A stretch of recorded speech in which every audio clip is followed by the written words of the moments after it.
Jeffrey Beaumont, upon visiting his father in the hospital after a strange injury watering his own lawn, discovers a severed and rotting ear on his walk back home. Informing the local detective, the detective's daughter, Sandy, suggests that this mystery is larger than initially expected, suggesting a connection with a local lounge singer, Dorothy Valens, who was involved in a previous case Sandy's father was assigned to. As Jeffrey and Sandy form their own investigation, independent from the local law enforcement, spurred on by their curiosity for mysteries, the two gradually discover that this is a mystery that, under the simplistic surface level sheen of curiosity, is truly much more dangerous. This is David Lynch's classic neo-noir mystery Blue Velvet, with its ethereal, sombre, jazz-like score composed by frequent David Lynch collaborator Angelo Badalamenti. Blue Velvet further reinforced David Lynch's distinctive nightmarish filmmaking voice after the financial failure of his infamous Dune adaptation, while also effectively portraying the seedy underbellies hidden underneath the veneer of a clean-cut Americana facade. Through the darkness of Blue Velvet, and for all of the violence and repressed sexuality within Lynch's hellish world, at the end of the tunnel is a light that the protagonist, Jeffrey Beaumont, and hopefully the viewers too, will have a much deeper appreciation of, instead of taking the good within the world for granted. After the financial flop of David Lynch's Dune adaptation, a film widely considered a blemish within Lynch's filmography, David Lynch returned to his darkly impressionistic and horrific subconscious storytelling. Blue Velvet is distinctly Lynchian, accessible enough to be enjoyed as a strange neo-noir, but recognisably Lynchian enough that many of its details are strangely disturbing.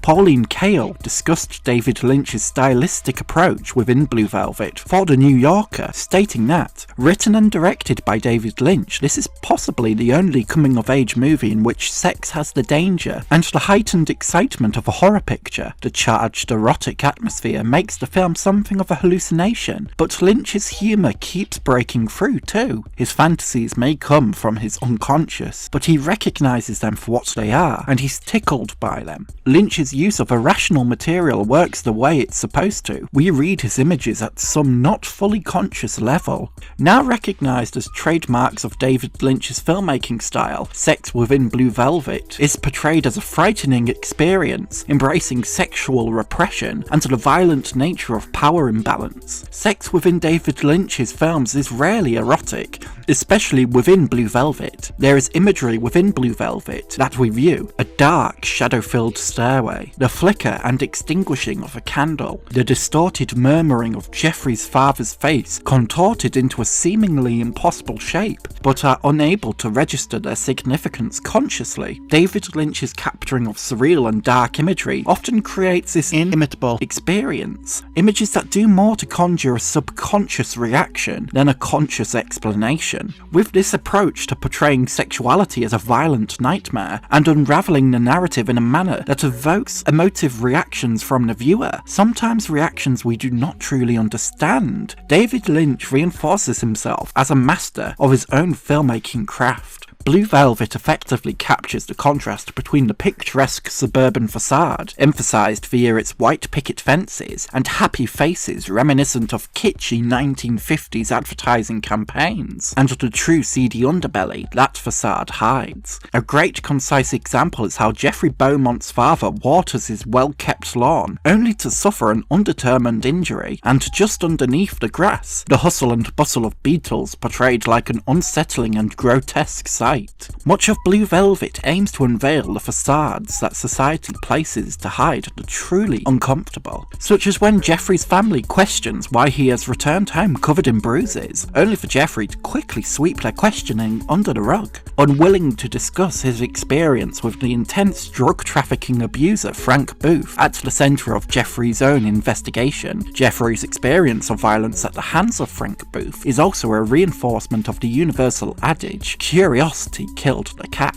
Jeffrey went snooping into a seedier world, seedier than his own, and this is its consequence. Another example of unveiling facades within Blue Velvet comes from its portrayal of sexuality. The film subverts the teen romanticism of coming-of-age tales by exploring the power imbalance and the violence of sex during scenes between Jeffrey and his sexual encounters with Dorothy, who often begs to be beaten due to her own past experiences of suffering abuse, not knowing sexual comfort, but only sexual abuse. The facade of heteronormative conservative sex is unveiled, demonstrating that sexual relationships can be incredibly complex, uncomfortable, and undesirable when violent dehumanization is involved. The titular blue velvet of the opening credits' curtain, or the fabric of Dorothy Valens' own robe, indicates a metaphor that reinforces the film's intention to dissect the facade. The sensual touch of blue velvet, soft on the eyes, the blue velvet being a physical item considered beautiful, but once the curtains are pulled back, or once Dorothy's robe is taken off, the reality begins to set in. The dreadful truths, such as blue velvet's own dark twists, or the bruises left on Dorothy's body, once hidden in plain sight, now become so much clearer. David Lynch provides a sense of optimism in Blue Velvet's conclusion, however. After travelling a dark tunnel of society's seedy underbelly, a light is provided at the end, reflective of Sandy's own dreamy foreshadowing, when she suggests she had a dream about robins representing love, removing the darkness from the world. Jeffrey succeeds in ending Frank Booth's reign of terror and abuse towards Dorothy Valens, and in the end, Jeffrey seems to have a newer, deeper appreciation of the positive things within his life, a life which doesn't necessarily require investigations into the unknown to be considered fulfilling. Jeffrey has come out of this experience more appreciative of the light in his life, and like the robins of Sandy's dream, Jeffrey has managed to provide a change via love for Dorothy, for Sandy, and for himself in a world that can seem so extremely dark. Maybe the light at the end of Blue Velvet is a facade in itself, similar to the artificiality of the robin, a bringer of love, but not a real robin, an acknowledgement that, while Jeffrey's and Dorothy's troubles may be over, while the film comes to its conclusion, this experience doesn't stop darkness from existing within our world. In conclusion, David Lynch's Blue Velvet masterfully examines the reality of the comforting facade that many hold in place to create a sense of normalcy. Peeling back this facade like lifting up a heavy rock, David Lynch showcases the complex system of the grotesque underneath, distinctly Lynchian, yet also surprisingly accessible. Blue Velvet is a brilliant film that indicates how, no matter how comfortable and privileged one side of society may be, there's bound to be struggle and turmoil not far underneath it. A special thank you to my incredible tier Patreon supporter Gil, and my super tier Patreon supporters Constantine Bombelli and Victoria.